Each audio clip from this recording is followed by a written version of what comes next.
Halo semuanya, eh, materi kali ini yang akan saya sajikan adalah uji simultan, uji sekuensial, dan uji parsial dalam regresi linear berganda.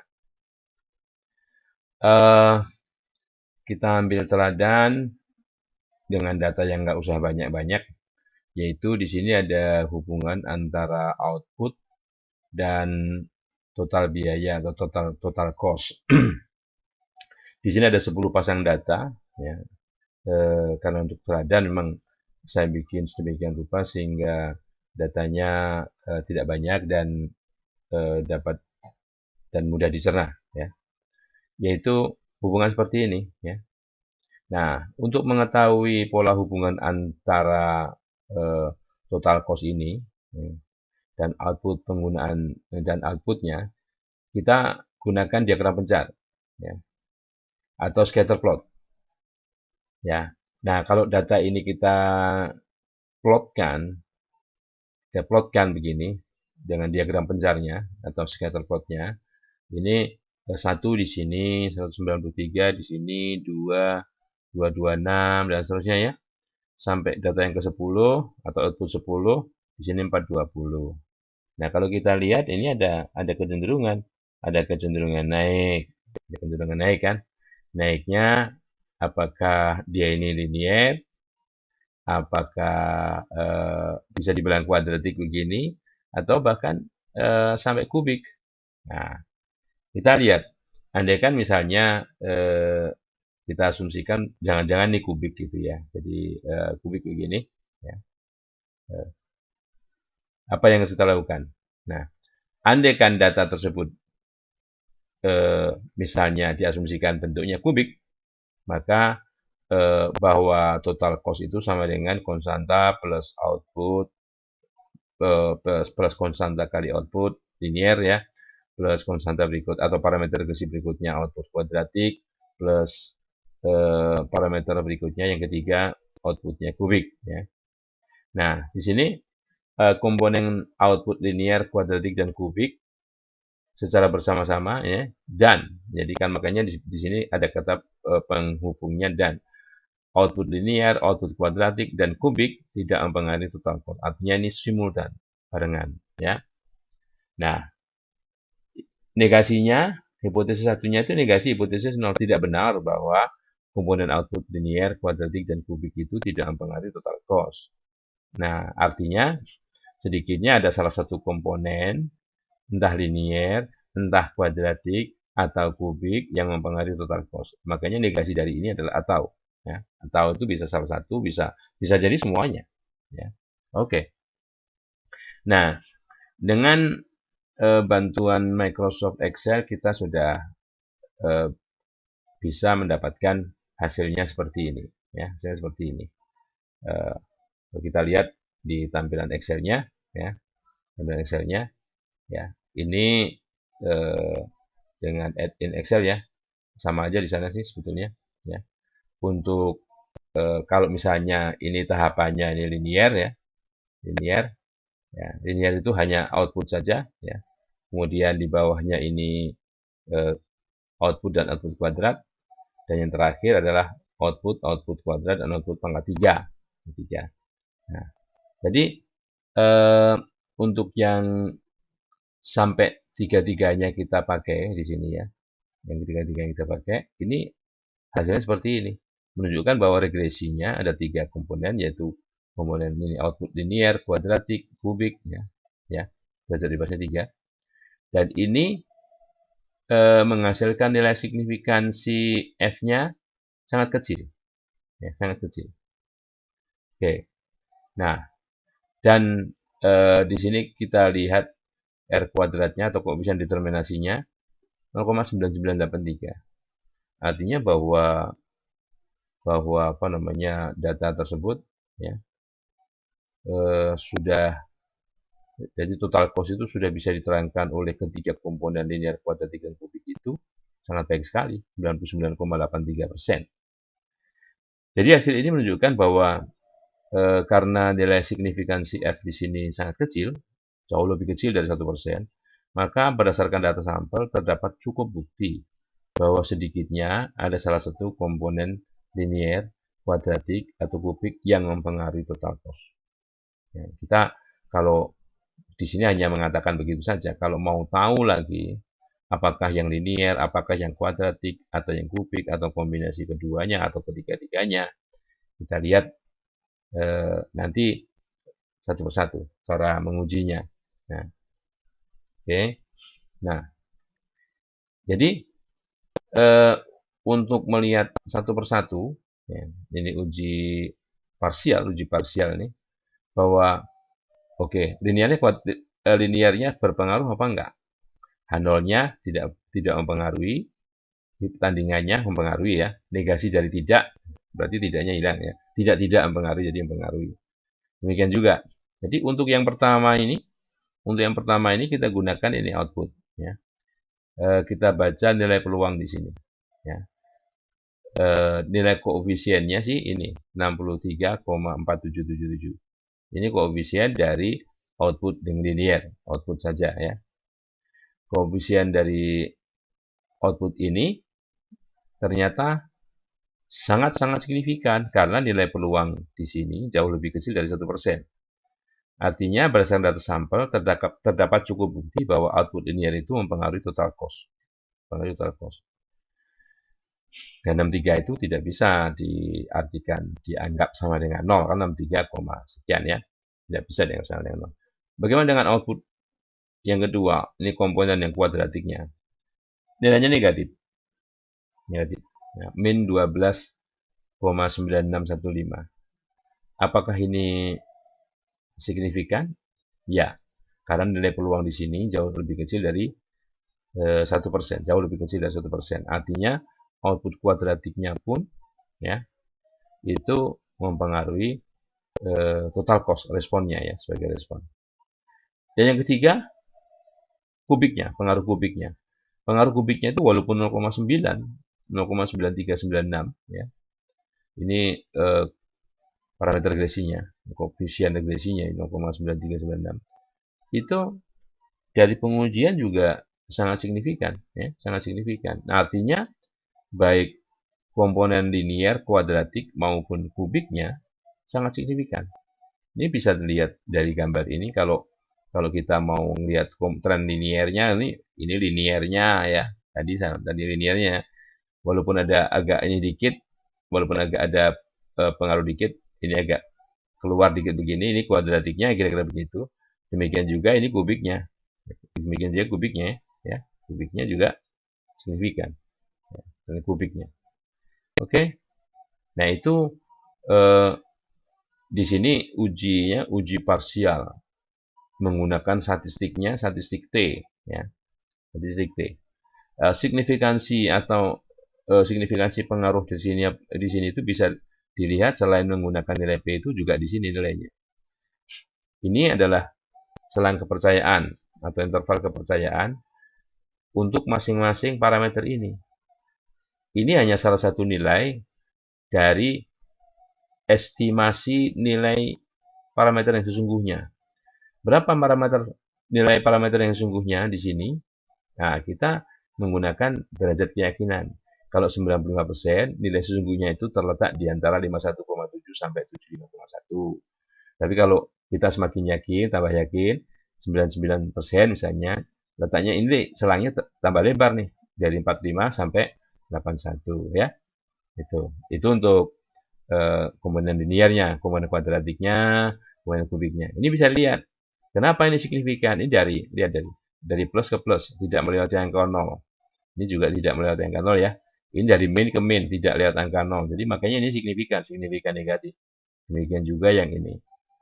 Nah, itu pengujian komponen artinya uji parsial dari parameter regresi ya. Apakah bisa masing-masing ini dianggap sama dengan 0 misalnya gitu ya. Kalau yang ini tadi hipotesisnya secara bersama-sama bahwa pengaruh jadi beta yang mempengaruhi. Jadi beta sebagai parameter ini ya, koefisien linear, beta koefisien kuadratik dan beta koefisien kubik ini sama-sama 0 semua ya. Ini simultan ya. Kalau simultan menggunakan uji F Nah, bagaimana dengan uji sekuensial? Apa yang dimaksud dengan uji sekuensial? Uji sekuensial itu begini. Jadi, hipotesis pertama itu misalnya andaikan yang ada di situ bahwa respon ini Y ya, total cost itu hanya merupakan fungsi dari rata-rata plus errornya. Plus errornya. Nah, di sini ada tambahan H0-nya, H1-nya. Oke, kalau bagaimana kalau komponen linearnya dimasukkan dalam model? Jadi ini menguji komponen linear, menguji komponen linear, komponen linear seandainya di dalam model sudah ada konstanta. Ya, sum square-nya saya nyatakan begini, sum square komponen linear ya, satu komponen linear kalau di dalam model baru ada konstanta. Ya, ini sum square jumlah kuadrat konstanta. Ini jumlah kuadrat kalau x1 masuk setelah di dalam model ada konstanta. Jadi yang diuji itu apakah pertambahan output ini, pertambahan variabel output linear ini signifikan apa enggak? Ya, jadi gitu ya. Nah, yang kedua, kalau urutannya begini ya, ini sekuensial, makanya sekuensial. Linearnya masuk dulu. Sekarang ada komponen linear. Bagaimana kalau kita masukkan komponen kuadratiknya? Kalau komponen kuadratiknya kita masukkan, apakah signifikan komponen kuadratiknya? Nah, itu ya. Jadi di sini sum square-nya jumlah kuadratnya, komponen kuadratik dimasukkan. Ini menguji komponen kuadratik. Kalau di dalam model sudah ada konstanta dan komponen linear. Yang ketiga ini yang menguji apakah dengan menambahkan komponen kubik ini signifikan apa enggak. Ya. Begitu jadi sum square beta 3 kalau di dalam model sudah ada beta 0, beta 1, beta 2. Kalau di dalam model sudah ada beta 0, beta 1, beta 2. Jadi yang diuji ini, kalau ini bersyarat ya. Jadi sekuensial. Nah, cara mencari jumlah kuadrat sekuensial ini itu bisa digunakan misalnya di komposisi QR. Jadi di komposisi QR dari data ini, jadi datanya kita susun begini ya. Ini X linear kuadratik kubik ya. Jangan lupa tambahkan konstanta di sini. Nah, ini nanti bisa digunakan untuk ngecek faktor koreksi ya. Oke, dari matriks ini syaratnya kalau di komposisi QR itu banyak barisnya harus melebihi banyaknya kolom ya. Ingat ya, dengan melibatkan ini, dengan melibatkan Y-nya. Kalau Y-nya tidak dilibatkan, kita tidak bisa menghitung jumlah kuadrat. Oke, oleh karenanya matriks ini itu merupakan hasil kali dari matriks Q itu yang ini, yang kuning, kali matriks R. Matriks R sampai sini aja, sampai sini. Di bawah ini enggak, yang 0 semua ini enggak. Tapi yang ini 0 semua ada ininya, iya. Oke? Nah, ini matriks R ini untuk kolom yang terakhir, itu kalau masing-masing elemennya dikuadratkan. Jadi kalau ini dikuadratkan, ini sum square dari beta 0. Di sini nggak ada karena kita nggak nguji. Ya. Sum square dari beta 0. Atau sering disebut juga dengan faktor koreksi. Kalau ini dikuadratkan, ini jumlah kuadrat atau sum square ini. Sum square beta 1 kalau di dalam model baru ada beta 0. Demikian juga yang ini beta 2. Kalau di dalam model ada beta 0 dan beta 1. Ini beta 3. Kalau di dalam model beta 0, beta 1, beta 2. Nah, sedang yang terakhir ini, yang sendiri ini, kalau dikuadratkan, itu sum square dari error. Nah, jadi kalau kita lihat di sini, ya, sum square error 64,7468. No, sorry, 64,7438. Ini sum square errornya. Ya. Sedangkan 38918 ini, itu jumlah dari ketiga ini. Tiga ini ya. Jadi 32780 sampai ini ya. Ini jumlah ketiga ini. Nah, di outputnya si Excel tadi dalam bentuk yang seperti ini tidak ada. Ini hanya total saja. Total ketiganya sekian gitu. Total ketiganya jumlah kuadratnya sekian gitu saja. Nah, itu jumlah kuadratnya sebetulnya jumlah dari ini. Jumlah dari ini beta 1 setelah beta 0, beta 2 setelah beta 0, beta 1, beta 3 setelah beta 0, beta 1, 2. Jadi jumlahkan sama dari itu. Nah, bagaimana? Dari sini pun dari QR ini ya sebetulnya kita juga bisa mencari nilai estimasi masing-masing parameter itu.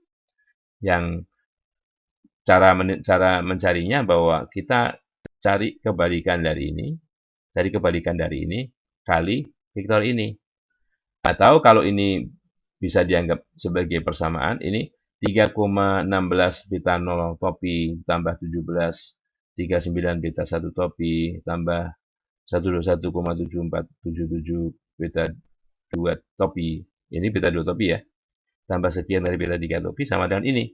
Dan yang terakhir ini adalah beta 3 topi. Jadi kalau dengan substitusi balik beta 3 topi dicari. Ya, ini dibagi ini. 52,21 dibagi 55,57 ya, 0,93. Begitu ini dapat 0,93 kalikan sini ya, bisa digunakan untuk mencari beta 2 topi dan seterusnya ya. Nah, ini nilainya ini sama dengan yang ini tadi ya. 141 6347 min 12,96 0,9 ya, sama. Jadi bisa dicari dengan cara ini. Nah, oke. Nah, jadi untuk analisis sekuensialnya yang tadi kita masukkan. Ya. Nah, kita masukkan aja jadi komponennya. Ini kalau ini total tidak terkoreksi ya, tidak terkoreksi artinya ini adalah jumlah dari y kuadrat. Kalau terkoreksi dikurang ini, ya, kurang ini. Jadi di sini nggak ada konstanta, yang ada 1, 2, 3. Beta 1, beta 2, beta 3 untuk menguji itu. Nah, caranya seperti biasa. Nah, ini kalau kita lihat apakah beta 1 signifikan pada saat ditambahkan bila model sebelumnya belum ada variabel, ya signifikan. Nah, setelah beta 1 masuk ada di situ, apakah beta 2 signifikan apabila ditambahkan di model? Ya signifikan. Dilihat dari nilai peluangnya ini. Demikian juga yang X3-nya. X3-nya juga signifikan. Nah, ini kebetulan urutannya harus begini. Linear dulu, kuadratik, baru kubik. Ya kan? Nah, kalau komponen regresinya bukan polinom, bisa jadi itu ya, X1, X2, X3, bisa aja nanti urutannya X1, X3, X2, X2, X1, X3, X2, X3. Jadi kalau 3 ada 6 urutan. 6 urutan itu bisa jadi totalnya sama, tapi masing-masing komponen itu beda-beda urutan, bisa jadi beda hasil analisis ya. Nah, cara lain untuk ini apa namanya mengevaluasi juga bisa dilihat dengan cara uji F begini ya. Uji F begini. Nah, ini kalau kita menambahkan variabel regresor baru, ya, mau menambahkan bukan hanya 1, 2 juga bisa, 3 juga bisa, berapapun langsung bisa. Itu. Nah, maka uji F-nya adalah jadi koefisien determinasi analisis yang baru dikurangi koefisien determinasi analisis yang lama ya, dibagi di F-nya di sini adalah banyaknya regresor baru, banyaknya variabel independen yang dimasukkan yang baru ya. Kalau ini satu-satu, penambahan ini satu-satu gitu ya. Tapi sebetulnya nggak harus satu-satu juga bisa, banyak juga bisa. Kemudian dibagi 1 dikurang R kuadrat koefisien determinasi yang baru, dibagi N, banyaknya sampel, ya, dikurangi banyaknya parameter yang baru. Ya. Dalam model yang baru itu parameternya berapa. Ya, jadi bisa menggunakan itu. Nanti hasil F hitungnya dibandingkan dengan F tabel, derajat bebas pertama, banyaknya regresor baru, derajat bebas 2, N dikurang banyaknya parameter dalam model yang baru. Oke ya? Nah, jadi kalau kita lihat ini analisisnya satu persatu nih ya. Jadi misalkan hanya linear saja. Linear saja di sini 1 ya. Jumlah kuadratnya ini 32780, oke. 32780 ya. Sekarang kalau ini kita masukkan satu variabel lagi komponen kuadratiknya. Ya. Begitu komponen kuadratiknya di sini, jadi variabelnya nambah 1 di sini, ini variabel nambah 1 ya. Lihat nih, lihat residunya. Residunya dari 6000 menjadi 2700, berkurang ya. Karena perkurangan residu di situ menambah sum square dari regresi di sini ya. Nah, tambah ya. Ini tetap sih, totalnya tetap. Nah, jadi yang pengaruh di sini ya. Seberapa nambahnya nih? Ya. Jadi nambahnya 3, 4, 10 ya, 3, 4, 10.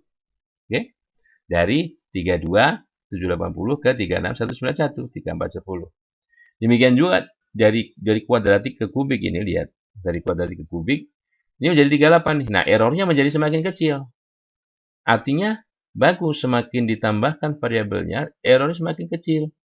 Nah, dan signifikan. Bukan hanya semakin kecil di sini, tapi di sini signifikan. Ya. Nah, itu tahapan prosedur kalau kita ingin melakukan pengujian secara sekuensial. Oke. Nah, jika ada yang ingin ditanyakan, silakan berikan komen atau email ke sigit.nugroho.1960@gmail.com ya, sigit.nugroho.1960@gmail.com. Oke? Makasih.